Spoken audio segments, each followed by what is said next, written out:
ఓటేస్తాం, volunteer వస్తాడు, లేదా ఎవరో వైఎస్ఆర్సీపీ కాంగ్రెస్ నాయకులు ఊర్లోకి వెళ్తారు, పెద్ద చిన్న నాలుగు మాట్లాడతారు, మేము ఇచ్చేసాం, ఇది చేయబోతున్నాం అని చెప్తారు, అబద్ధాలు చెప్తారు. ఇంకా రాబోయే రోజుల్లో ఏం చేయబోతున్నామో ఇంకా పెద్ద పెద్ద అబద్ధాలు చెప్తారు. వాళ్ళు చెప్పిన విషయాలు ఇమీడియట్గా మనం గ్రహించి ఒరే ఇవన్నీ తమ్మినేని సీతారాం చెప్పినట్టుగా డమా బుస్కిల్ రా అనాలా. Tammineni Sitaram brand image. ఆ డమా బుస్కిల్ మీకు ఇక్కడ 3-4 ఉన్నారు, ఒకడు కాదు, ఇద్దరు కాదు, 3-4 ఉన్నారు. ఆడిని కొట్టేస్తాను, ఈయన తిట్టేస్తాను, ఆడిని నరికేస్తాను అంటారు. ఏమీ లేదు, నరికింది లేదు, చేసింది లేదు. అలా మన పండుగ తుపాకి పట్టుకొని వస్తాడు చూసారా, ఎవడు ఆడి పేరేట అంటారు, పిడల ధర.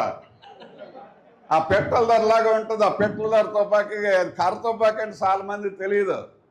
తుపాకీ ధర వచ్చినాడు అంటారు, అంటే చేతులు తుపాకీ ఉన్నట్టే లెక్క. అది కర్ర తుపాకీ, అది పేలదో నలగదో వెలగదు, గట్టి కొట్టి తిరిగిపోద్ది కూడాను. పెట్టదారులు చాలా మంది ఉన్నారు, వాళ్ళు పెట్టకాలు చెప్తారు, వాటిని ఖండించాలా. పిసరంతో ఏది క్యాన్సిల్ అవ్వదో అవన్నీ ఇస్తామని చెప్పి దర్జాగా ఊర్లో చెప్పండి అని చెప్పి మీకు అందరికి నేను మనవి చేస్తున్నాను. ఆ గరివిడి సేట్ మరి ఆయన గోని చెంబు ఒక కర్ర పట్టుకొని వచ్చారు అని అంటారు. ఎందుకంటే పూర్వం మరచెంబుల్లోనే నీళ్ళు తాగేవాళ్ళం, ఫ్లాస్కులు లేవు. ఆయన కలకత్తా నుంచి ట్రైన్ ఎక్కి చెంబును ఒక గోడెంక తీసుకొని వచ్చి ఇక్కడ ఏదో ఈ కార్డ్ ఉంది, దీన్ని ఎక్కడికో తీసుకెళ్లే బదులు ఇక్కడే పరిశ్రమ పెట్టిస్తే బాగుంటుంది అని చెప్పి ఆ ఫ్యాక్టరీ పెట్టినందువల్ల ఈ 100 సంవత్సరాల్లో ఇంత దినదినం అభివృద్ధి అయ్యి ఆయన ఇక్కడ పెట్టడం, మరొక స్టేట్ వచ్చి నెల్లిమర్లలో జూట్ ఫ్యాక్టరీలు పెట్టారు, అవి 100 సంవత్సరాలు అయ్యాయి. మరి కరువు ప్రాంతం మీద ఎలాంటి కరువు అంటే 7 సంవత్సరాలకు ఒకసారి పండడం కష్టం. భారతదేశంలో చీపురుపల్లి తాలూకాలు లాంటివి 37 తాలూకాలు ఉన్నాయి. ఈ తారు ఎడారని మనం చిన్నప్పుడు చదువుకుంటాం. ఎక్కువ ఎండ, ఎక్కువ వర్షాలు పడేటటువంటి పరిస్థితులు చిరపుంజిలో ఉంటాయి.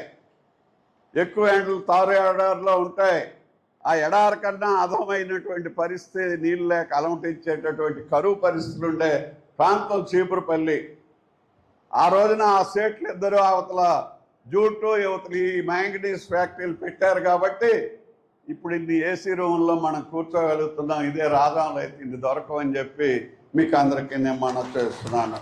2 3 చేస్తే కానీ అది కిట్టదు. అంటే సంవత్సరానికి 100 కోట్ల బిజినెస్ చేస్తాడు. అప్పుడు ఎన్టీ రామారావు గారికి చెప్పాను నేను, మినిస్ట్రీగా ఇందులో ఒకటి ఉంది సార్ అని. ఏంటి చెప్పు అన్నాడు. అంటే ఒక విషయం చెప్పాను నేను, అయ్యా ఇది 100 కోట్ల బిజినెస్ చేస్తాడు, ఆడు కట్టంగానే నేను ట్యాక్సుల మినిస్టర్ను. రాష్ట్ర బడ్జెట్ 3,700 కోట్లు అప్పుడు, ఇప్పుడు 2,70,000 కోట్లు.